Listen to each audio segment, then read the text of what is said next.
Hey everybody, Andre back in the Coach's Hangout. This is probably the only time you are ever going to hear me say this. Like ever. If you have not written your exam yet, stop watching this video. Now I know that comment is like a wet paint sign where it takes everything within you not to check, but try. Right now your job is to study smart, work hard, even over-prepare, and go into the exam feeling confident. I want you to shoot for the stars and never have to watch this video. This video is for those of you that have written your exam, are waiting for your result, and think it went so badly that you failed. What I have to say may give you a little hope and a little less stress during your waiting period. In this video, I want to talk about why your mark may surprise you in a positive way. And even if you do happen to fail, how to deal with it effectively. Now, I've been a study coach for over 20 years across various industries, and this applies to pretty much any multiple choice exam you can take. I want to reenact a Zoom or phone call I have had with countless students over the years. It goes something like this. Hey, Coach Andre. Sorry to request an urgent Zoom on Saturday, but I wrote my exam and I think I failed. No way, who am I kidding? I definitely failed. Really? You seem so confident going into the exam, and I thought you really knew your stuff. What gives you the impression you failed? Like, how many questions do you think you got right? Well, I tried to keep track through the exam, and I'm only confident I got about 40% right. Not even half, and nowhere near the required 60%. Okay, so let's think through the math. We'll put 40 questions in the correct column. What about the other 60?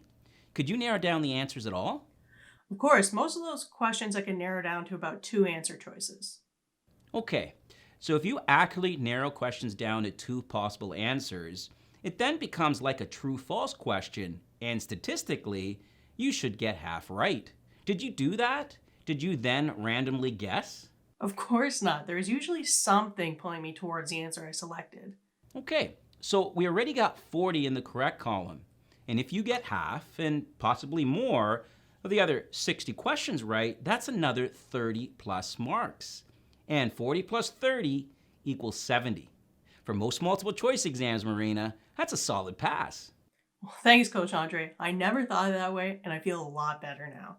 You're welcome. Look, you worked really hard. Reward yourself with a mental break from studying. Whatever the result, we'll go from there. Trust me, you got this. While that was a mock Zoom call, it is true that students tend to be hard on themselves.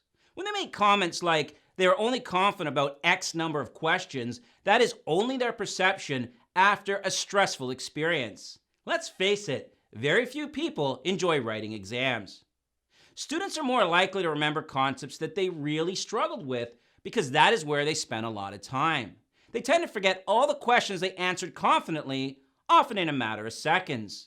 This can get the student's mind spiraling to the point that they think a failing result is definitely in their future. And a lot of times, they are pleasantly surprised. Look, I know it's easier said than done, but if you're waiting for an exam result, try putting it out of your mind and reward yourself with a mental break. Now, if you did happen to fail, but came reasonably close, book your exam for 2 to 3 weeks away. Do not make the mistake of taking a little break, which often turns into 6 months or more, and when you finally get back to studying, or should I say, if you get back to studying, you'll have forgotten a ton of material, and it's as though you are starting all over again. Thanks for dropping by the Coach's Hangout. Let me know what you think about this video in the comments section below, and if you like this video, please like and subscribe. All this helps with algorithms and is greatly appreciated. Good luck on your pending and future exam results, and remember, if you always shoot for the stars, you'll never shoot yourself in the foot.